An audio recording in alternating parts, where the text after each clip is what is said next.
자, 기후인사이트 경성대 김해찬 교수님 어서 오세요. 네, 자, 오늘은 원전 얘기를 좀 해보겠습니다. 지난 3월 11일 일본 후쿠시마 원전 사고가 일어난 지 14주기가 되는 날입니다. 3월 28일은 미국의 3마일 원전 사고 발생일이죠. 옛 소련의 체르노빌 사고도 1986년 4월 26일이었죠. 공교롭게 최악의 원전 사고가 3, 4월에 집중돼 있는데 원전 사고의 원인과 여파부터 좀 짚어보죠. 교수님, 먼저 이 사고들이 왜 일어났는지부터 좀 살펴볼까요? 예, 이 원전 사고는 그동안에 원전은 뭐 절대적으로 안전하다 식의 그런 안전 신화가 있었는데 네. 이 원자력 발전이 갖고 있는 근본적인 기계로 인한 근본적인 위험성이 있다는 것을 보여준 것이죠.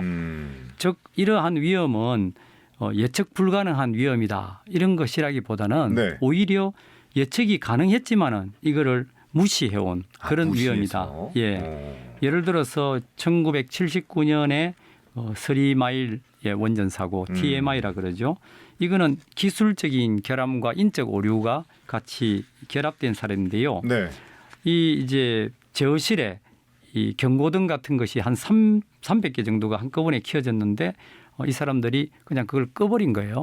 일종의 우리가 귀찮은 거 있잖아요. 알람 끄듯이. 네. 그러다 보니까 그다음 냉각 장치가 또 고장 나서 사고가 일어났는데 원래 뭐 보조 급수 계통이 이걸 이제 점검을 하기 위해 갖고 별거를 잠가놔 버렸어요. 그러니까 원래 점검은 안 되는데 네. 그러다 보니까 작동이 안 됐고 또 그다음에는 이 가압기의 그 뭐 방출 밸브를 닫힘으로 이렇게 지시하는 그런 계기가 있는데 네. 이게 정상적으로 이게 닫으려 그러는데 닫혀 있다고 돼버린 거예요. 그러다 보니까 이게 실제로 냉각수의 어떤 방출 같은 거를 알아채지도 못하고 그러니까 처음에 초기에 대응 실수에다가 기본적인 운전 지침서 잘 안 지키고 그다음에 설비가 또 결함이 되고 또 그 작동하는 사람들이 휴먼 에러라고 하는 그런 반복된 실수를 함으로써 엄청난 해결료가 용용되는 그런 사고가 생겼어요. 네. 예, 그리고 그다음에 뭐 우리가 너무나 잘 아는 1987년에 체르노빌 원전은 실제 4년밖에 안 된 새 원전이었거든요. 그런데 워낙 그때 당시에 그 옛 소련은 기술이 아주 좋았어요. 달나라도 미국보다 먼저 가고 하는 그런 시기에 그 기술자들이 한 시험 가동을 하면서 안전 절차를 위반했어요. 네. 그래서 안전장치를 끄고 뭔가 실험을 해서 이게 가동이 되게끔 하는 그런 걸 하다가 이제 폭발이 나서 엄청난 방사성 물질이 유출됐고요.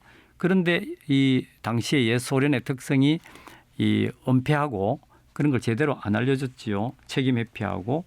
그래서 가장 큰 게 원전은 그 기술 자체도 굉장히 어렵습니다만 비밀주의라고 하는 전문가들이 우리가 전문가라고 하는 것 때문에 이 안전관리나 감독이 굉장히 힘든 그런 상황이죠.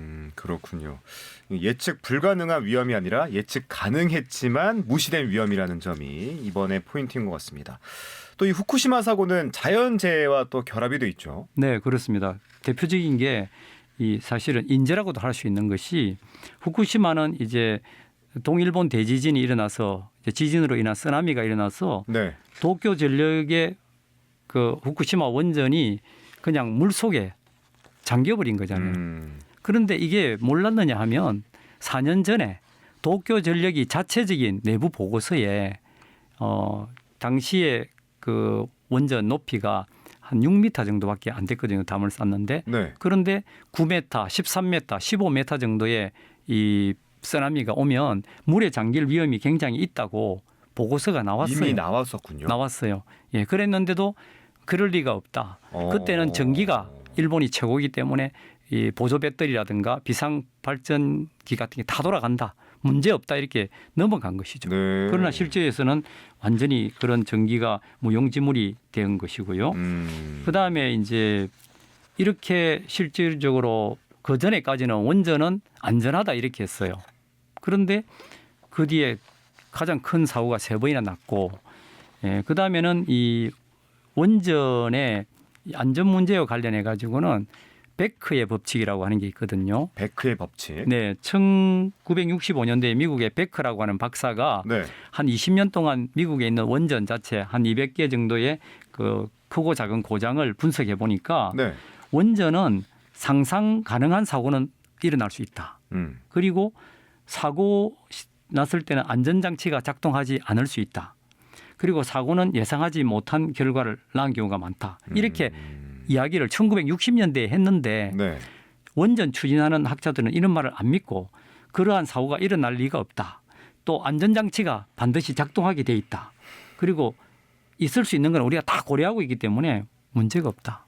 이렇게 됐는데 1000만 년에 한 번 일어난다는 것이 불과 몇십 년 만에 일어났다는 것이 그 증거죠. 그래서 네. 안전신화라는 것이 없는데 아직까지도 계속 안전신화를 이야기해 왔었죠. 네. 근데 이 사고가 나면 일단 여파가 엄청나잖아요. 다른 사고에 비해서. 네. 직접적인 인명 피해는 물론이고 사회, 경제, 환경 전체에도 엄청난 충격적인 사고로 이어져서 문제인 것 같습니다. 그렇죠. 특히 체르노빌 같은 경우는 뭐 당장 IAEA 국제 원자력 기구는 뭐 공식적으로 사고 직후에 숨진 사람은 28명이다. 뭐 이렇게 했는데 네. 이거는 빙산의 일각이고요. 네. 2005년도에 세계보건기구 HWO가 조사한 결과에 공동조사를 했는데 직접 원인 사망자가 9,000명이라고 했고요. WHO가 네. 2000년도에 체르노빌 원전 사고 14주년에서는 사고 당시에 그 처리하는 종사자가 약 85만 명이 되었는데 그중에 5만 5천 명이 사망했다고 발표했고요. 아이고. 또 러시아의 제야학자는 약 98만 정도가 사망했다고 주장을 하고 있습니다. 그리고 이 갑상선암 발병률이 굉장히 늘어나서 뭐 우크라이나나 벨라루스, 러시아 아이들이 큰 피해를 입었고요. 아이고. 특히 우크라이나의 그 방사선 의학센터의 자료를 보면 네. 건강한 아이들의 비율이 우크라이나의 경우에 네. 1992년에 24%에서 2008년에는 6%로 감소했다. 이 말은 10명 중에 1명도 건강한 애가 없다는 이야기죠. 그런 거잖아요, 진짜. 네. 와, 어마어마합니다. 그리고 네. 환경적으로는 반경 30km 지역에 출입 금지 구역이 지정돼서 지금도 사람이 살 수 없고요. 관광할 수 있는 특별히 원전의 문제에 관심 있는 사람들이 관광 오는데 가고 있고 당시에 13만 명 정도가 강제 이주를 했고요.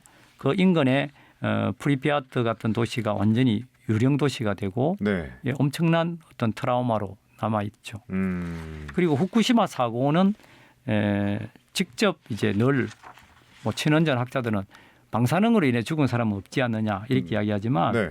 그 후쿠시마 원전 4호기 터빈 건물 안에서 쓰나미로 2명이 숨지고 지진으로 6명이 숨지고 그다음에 1, 3호기는 폭발로 해서 한 15명이 부상했고 100mSv 정도 굉장히 그게 초과된 그런 방사능 비폭이 한 30명 정도 돼서 한 200명이 방사능 비폭이 있었고 또 병원에 인지증 환자가 있었어요 당시. 그런데 이 연결이 잘못돼 가지고 21명이 운송 전으로 숨지는 경우도 있었고요. 네. 그 다음에는 이제 강제 이주를 할 수밖에 없었죠. 그렇죠. 그때 특히 고령자들이 갑자기 이렇게 이주하는 과정에 제대로 서비스도 못 받고 해서 이걸 이제 또 객지에 오래 살다 보니까 자살하는 사람도 생기고 이래서 원전 관련사라 그래요. 그게 초기에만 한 789명이 생겼고 그 몇 년 뒤에는 한 1,300명대 정도로 늘어나고요. 그리고 사고 초기에 16만 명이 후쿠시마 같은 경우는 이주를 했어요. 그런데 지금 아직까지도 2025년 지금 3월 현재에 네. 2만 7천 명이 네. 벌써 14년이 지났는데 아직까지 고향으로 돌아가지 못했고요. 아이고. 경제적인 피해는 2011년도 그해 말에 일본 정부가 한 우리 돈으로 한 58조 정도로 했다가 그 다음에 3년 뒤에는 110조, 그 다음에 5년 뒤에는 210조 정도, 우리 210조 원 정도의 피해가 있다 했는데 일본의 민간 싱크탱크인 일본 경제연구센터가 있어요. 거기서는 2017년에 계산을 해보니까 약 50조, 70조 엔, 그러니까 우리 돈으로 약 700조 정도의 피해가 있다고 어마어마합니다, 추정되는 진짜. 겁니다. 그런데 그것이 끝이 아니고 앞으로 계속되는 계속 이어지는 거죠. 거잖아요. 그렇죠. 네. 농업과 수산업은 어떻습니까? 농업수산업은 엄청난 타격을 입었죠. 지금 후쿠시마산 농수산물은 네. 국내에 불신도 있고 수출이 안 되잖아요. 우리나라도 수입 금지하고 있고 중국도 금지하고 있고. 그다음에 일본이 정말 심각한 것이 이런 후쿠시마 원전에서 시작한 거기 나오는 폐수를 약간 정화해갖고 버리고 있는 게 지금 2023년 8월부터 하고 있는 오염수 해양 투기잖아요. 그 이것 때문에 외교적 갈등도 심하고 또 장기적으로 네. 우리 바다의 대지의 어머니 지구의 생명의 어떤 근원인 바다 자체가 한 3, 40년 뒤에는 어떤 생물 농축으로 인한 피해를 입을지 모르는 상황인데 네. 지금 그렇게 가고 있는 것이죠. 이런 사고가 뭐 당장 우리가 뭘 수산물을 먹을 수 있냐 없냐의 문제가 아니라 어떤 세대를 넘어서 그런 피해고 사실 방사성 물질은 반감기라고 독성이 반으로 줄어드는 게 뭐 보통 몇만 년 되는 그런 것이 많거든요. 그래서 앞으로 우리의 후손을 과연 생각할 때 이런 거는 정말 심각하다 이렇게 생각할 수 있죠. 교수님, 근데 이 후쿠시마 사고 이후로 탈원전을 이제 정책으로 삼는 국가들이 많았었는데 이 원전 의존도를 줄이겠다던 일본도 2040년까지 원전을 최대한 활용하겠다 이렇게 밝히기도 했어요. 그러니까 탈원전 기조를 철회한 건데 재생에너지 비중을 늘려오던 유럽 국가들도 최근 원전을 확대하는 추세입니다. 이건 어떻게 좀 읽어야 될까요? 예, 우선 볼 때 가장 큰 것은 정부가 우파 정부하고 그 다음에는 원전에 흔히 마피아라고 할 수 있는 원전의 이익이 워낙 크기 때문에 국가 예산으로 또 주로 하기 때문에 이걸 이제 계속하고 있고 그 다음에 지금 기후 위기 시대에 원전 자체는 가동할 때 그 구조 자체가 탄소를 배출하지 않지 않습니까? 네네. 방사성이 분열이 되고 하는 거기 때문에 그런 거에서 이제 실질적으로 원전에 대해서 약간 그린이라 하는 그런 어떤 그린 워싱을 하는 그런 면도 갖고 있는데 실질적으로 이제 일본 같은 경우는 아베 정부 이후에 경제 성장이라든가 이런 걸 위해서 계속 원전을 쓰겠다고 이랬습니다만 그런데 놀랍게도 일본은 54개가 원전이 있다가 그중에 뭐 서너 개 정도 다시 되고 지금 한 10개 정도 가동되고 있는데 한 3, 40개가 원전을 전부 폐로했는데도 네.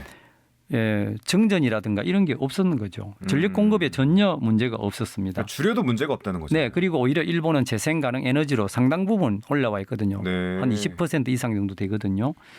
그런데 이런 우리가 지금까지 계속 원전 없으면 전기 어떻게 쓰나 했는데 이런 문제를 보면은 우리가 지금은 시대 자체가 원전에 대해서 인식을 새롭게 할 필요가 있어요. 일본 말고 유럽 국가들의 원전 회귀 이건 어떻게 보세요? 예, 유럽도 전체적인 분위기는 탈원전이 맞고요. 네. 그런데 이제 몇 년 전에 우크라이나 러시아 전쟁이 일어나면서 단기적으로 에너지 문제라든가 이런 것 때문에 우선 원전을 일부 허용하기로 한 것이죠. 네. 특히 이제 프랑스 같은 경우에 원전이 이제 노후화해서 굉장히 좀 심각한 문제가 있는 거고요.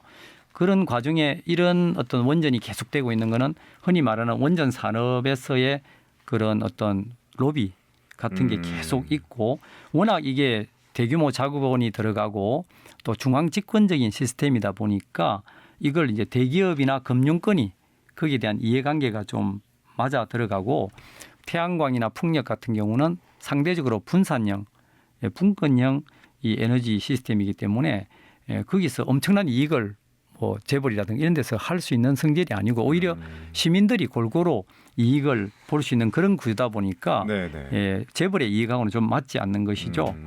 그리고 그동안에 원전 산업에 이 정부도 그렇고 원전 산업계가 엄청나게 홍보를 많이 했잖아요.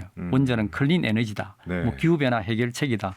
이랬지만 원전 자체는 우라늄을 채굴하는 데부터 또 어마어마한 건축물을 지어야 되고 가동할 때는 원전에 온실가스가 나오지 않지만 폐기물의 문제를 생각하면은 흔히 말하는 폐기물도 대책이 생각해야 돼요. 없는 것이죠. 네. 그래서 이런 거를 볼 때 미국의 블룸버그 뉴 에너지 파이언스라고 BNEF라고 하는 쪽에 어떤 그 연구 보면 같은 비용으로 원전에 투자하는 것보다는 재생 에너지에 투자하는 것이 훨씬 온실가스를 많이 줄일 수 있다. 네. 이렇게 이야기를 하고요. 네. 그러다 보니까 뭐 일본도 그렇지만 일부 또는 유럽에서 원전으로 돌아가는 것은 장기적인 그런 면에서 기후 위기에 대응하는 어떤 방법은 아니라고 봐지죠. 또 완전한 탈핵의 길을 걷고 있는 나라도 있습니다. 2023년 4월 15일 독일이 마지막 남은 세계 원자력 발전소 가동을 중단했는데 12년에 걸쳐 이뤄낸 세계 최초의 탈원전입니다. 독일의 도전도 좀 함께 살펴주시죠. 네, 독일도 사실은 2000년도 전에는 재생에너지가 한 6, 7%밖에 안 됐어요. 그런데 이제 2000년부터 그 재생에너지법이라고 그걸 만들어서 그러고 나서 당시에 6% 있던 재생에너지 비중이 지금 2023년에 약 30%, 50% 정도, 절반 정도 어마어마하게 늘었거든요. 네. 여기서 중요한 것은 독일은 국민들하고 합의를 해서 그 메르켈 총리가 2011년 일본의 후쿠시마 원전 사고를 보고는 야, 일본도 저 정도라면 우리 독일이 아무리 기술이 있어도 원전 자체는 그런 위험성을 배제할 수 없다고 해서 거의 국민들하고 엄청난 그 수기 시간을 가지고 결정한 것이 탈원전이거든요. 네. 그러다 보니까 중앙 집중 시스템에서 이 지방 분권형으로 바꾸고 그다음에 독일이 잘한 것은 시민 참여형 에너지, 특히 그 실질적으로 시민들이라든가 농부라든가 이런 사람들이 지역 협동조합을, 에너지 협동조합을 많이 만들었어요. 그래서 지금은 그런 재생에너지의 약 한 40% 정도를 시민들이 소유하고 있는 것이죠. 대기업이 소유하고 있는 것이 아니고 그러다 보니까 이 에너지가 굉장히 민주적인 에너지이고 그렇겠네요. 그다음에 또 독일의 재생에너지가 큰 힘이 된 것은 30만 개 일자리를 재생 가능 에너지가 만들어냈다는 것이죠. 아, 에너지로 인해서 일자리까지. 네네. 그래서 오히려 독일은 우리 IMF라든가 네. 그다음에 특히 2000년 왔을 때는 2008년도에 리먼 브러더스 그런 세계 금융 위기가 있을 때 네네. 오히려 독일은 그런 문제가 전혀 없었다는 것이죠. 그래서 그런 면에서 독일은 지금 보면 미국이나 이런 데보다는 훨씬 선진적이고 세계 모델로서 지금 보여주고 있는 게 있죠. 근데 교수님, 일각에선 전기요금 상승과 또 우크라이나와 러시아의 전쟁으로 인해서 에너지 위기가 이제 들어왔고 독일 에너지 전환 정책이 실패한 거 아니냐 이런 비판도 하던데 어떻습니까? 그런데 지금 전 세계적인 어떤 데이터를 보면 네. 10년 전에 비해서 지금은 원전이 값이 싸지가 않아요. 비싸고 오히려 태양광과 풍력이 단가가 원전보다 쌉니다. 아, 경제력으로 봤을 때 그러면 네네. 재생에너지가 훨씬 더 낫네요. 당연히 싸지요. 그렇기 때문에 전 세계가 지금 아리백을 이야기하고 그렇게 가고 있어요. 뭐 일부 트럼프 저 2기가 와갖고 미국은 미국 중심의 제조업을 살리려고 그렇게 하지만 네. 그리고 러시아가 이게 뭐 가스 의존도가 높았다 이런 거는 가스를 전환 연료로 일부 보수주의 정부가 선택한 것이고요. 독일 같은 경우에는 이제 성공적으로 원전 폐쇄했고 오히려 지금 프랑스 같은 경우가 원전에 의존한 나라가 지금 에너지 전력난을 오히려 겪고 있고요. 지난 2022년 여름인데 프랑스가 이제 원전이 노후가 됐어요. 오래돼 가지고 네. 그 안전 문제에다가 가뭄으로 냉각수가 부족하고 그러다 보니까 원전을 제대로 절반 이상이 가동이 안 됐어요. 이것 때문에 오히려 독일로부터 재생에너지가 높은 독일로부터 전력을 수입하는 경우도 있고요. 그래서 이 독일 같은 경우는 정권이 바뀌더라도 국민들이 또는 정책하는 정당이 에너지를 재생 가능 에너지로 가려고 해요. 네. 그런데 이제 우리는 그런 것이 정책에 따라서 너무 정부에 따라서 보수 정부 같으면 원전을 너무 거기에 매몰돼 있고 그게 좀 문제라고 볼 수 있고요. 그래서 우리 독일의 에너지 전환에서 배워야 되는 거는 네. 기후 위기의 어떤 대책이라든가 또는 그것도 하고 원전 위험을 낮추는 그런 방법에서 경제도 살릴 수 있는 그런 모델이 독일 모델로 갈 수가 있다. 다 독일 같이는 안 되지만 그렇게 노력하는 방향이 바람직한 어떤 미래 에너지 방향이다라고는 전 세계가 동의하고 있는 것이죠. 네. 이 독일을 보면서 배워야 할 것들이 약간 일관성 같은데 우리나라는 약간 정권이 바뀔 때마다 이 갈지자행보를 보이지 않습니까? 네. 문재인 정부에서는 탈원전을 추진했는데 윤석열 정부 들어서는 또 원전을 또 적극적으로 활용하려고 했어요. 이 부분은 어떻게 보세요? 예, 문재인 정부가 탈원전이라고 한다는 것은 세계적인 흐름을 따른 것이고 안정적인 어떤 에너지 문제라든가 이런 것 때문에 또 수출을 하려고 하면 지금 여러 가지 그 탄소 국경세라든가 이런 걸 다 치면 탈원전으로 가는 것이 맞는데 네. 우리나라의 경우는 이제 에너지 구조가 너무 그 적색 산업이라 할까요? 철강이라든가 시멘트에서 에너지를 너무 집중적으로 많이 쓰는 게 있고 그것이 지금 쓰는 방법은 많은 온실가스를 내는 방식이란 말이죠. 네. 그러다 보니까 경쟁력이 앞으로 가면은 굉장히 낮아지죠.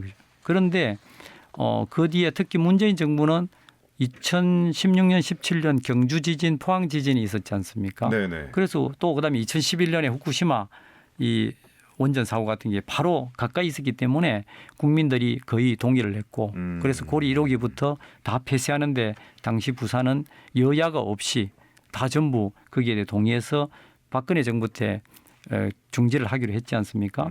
특히 우리 고리 원전 단지는 30km 반경 안에 부산 시내 한 300만 명 이상이 살고 있다는 것이죠. 맞아요. 예, 그거는 다른 체르노빌이나 후쿠시마에 그 강제 이주한 사람이 몇십만 명밖에 안 돼요. 네. 우리는 다른데 어떤 대피하기도 쉽지 않고 맞죠. 사고 발생되면은 피해 규모는 뭐 일본에 지금 뭐 800조 이야기인데 우리는 그보다 훨씬 더 큰 걸로 시뮬레이션이 나오고 그러니까 있기 원전 때문에 주변에 많은 사람들이 살고 있다는 거잖아요. 그게 그렇죠. 가장 큰 문제인데. 그다음에 지금 고리 2호기, 3호기, 4호기를 40년 쓴 거를 지금 또 윤석열 정부가 10년 더 쓰겠다고 막 밀어붙이잖아요.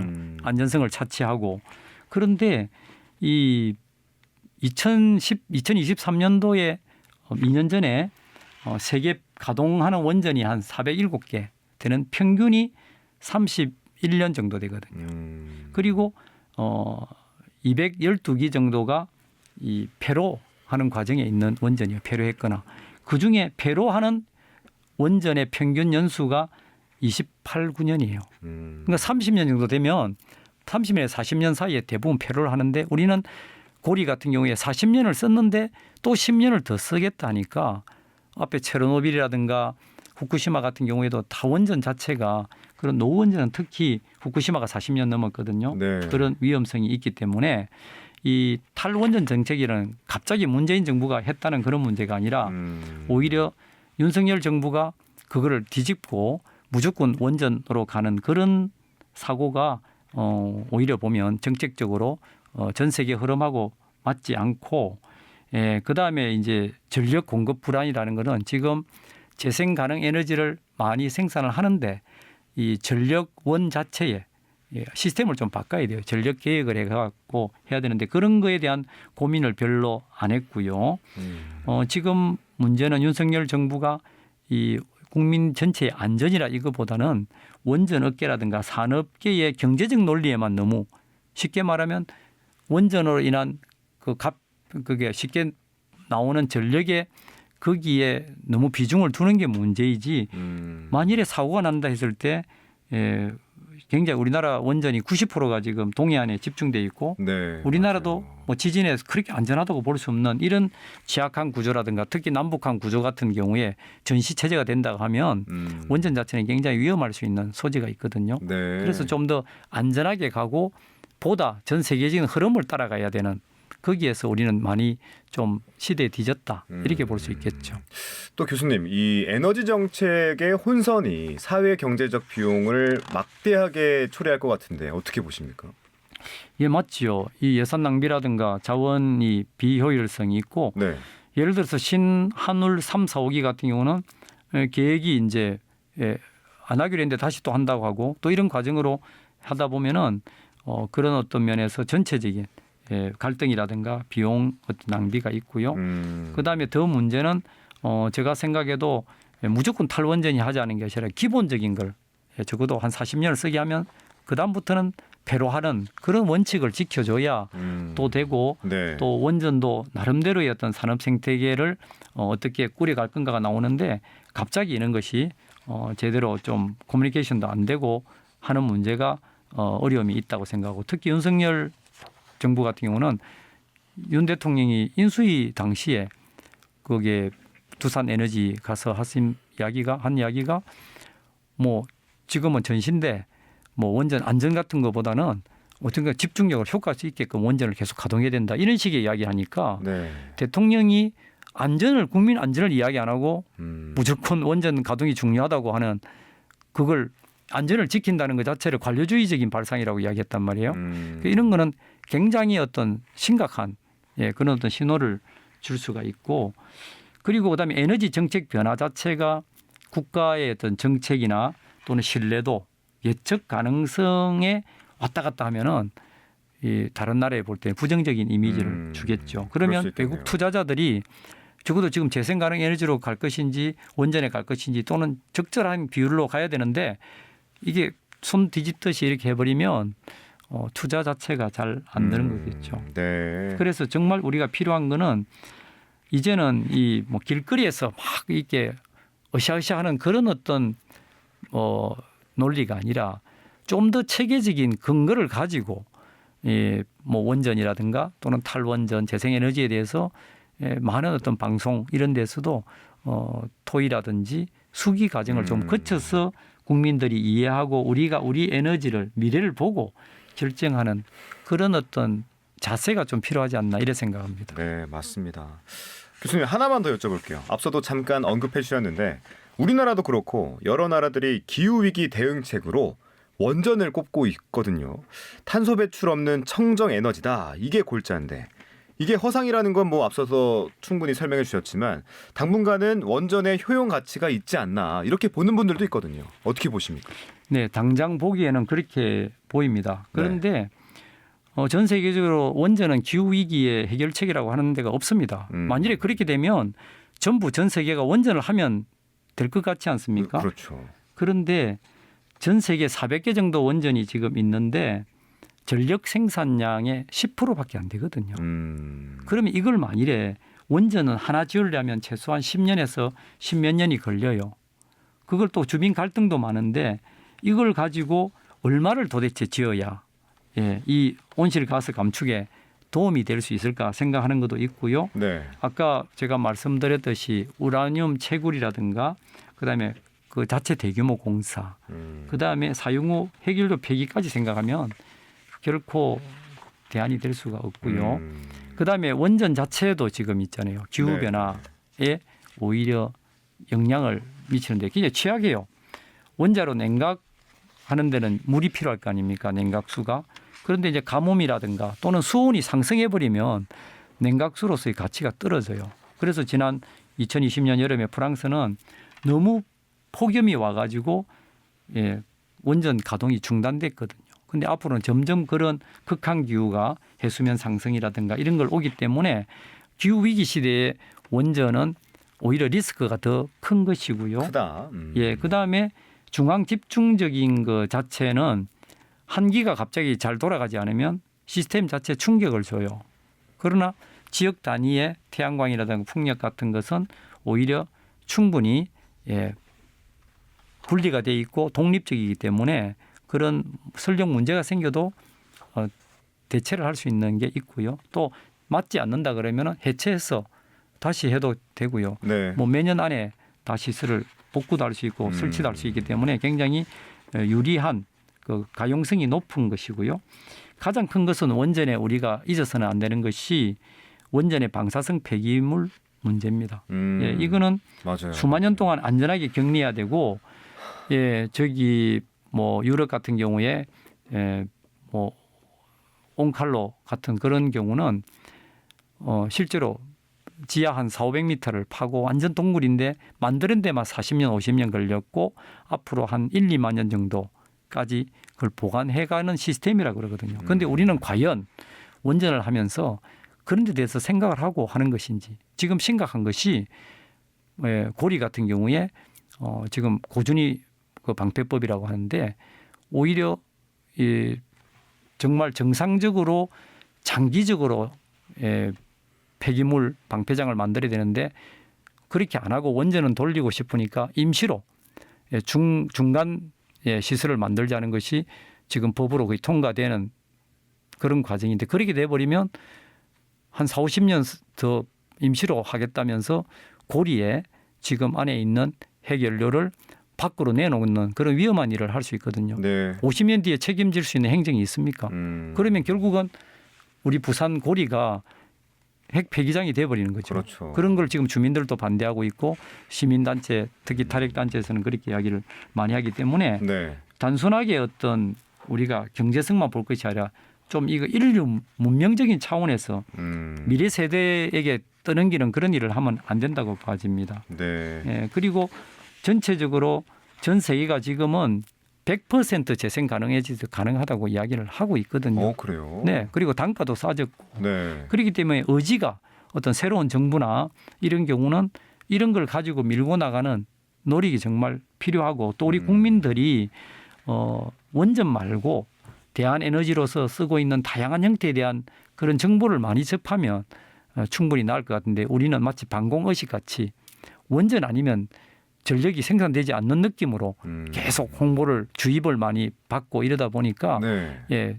전 세계의 흐름에서 어떤 자기가 판단할 수 있는 능력이 좀 낮다고 그렇게 봐집니다. 알겠습니다. 오늘은 김해찬 교수님과 원전과 관련된 얘기 나눠봤습니다. 오늘은 여기까지 하겠습니다. 김해창의 기후인사이트, 지금까지 경성대 환경공학과 김해창 교수와 함께했습니다. 교수님 귀한 말씀 고맙습니다. 네, 감사합니다.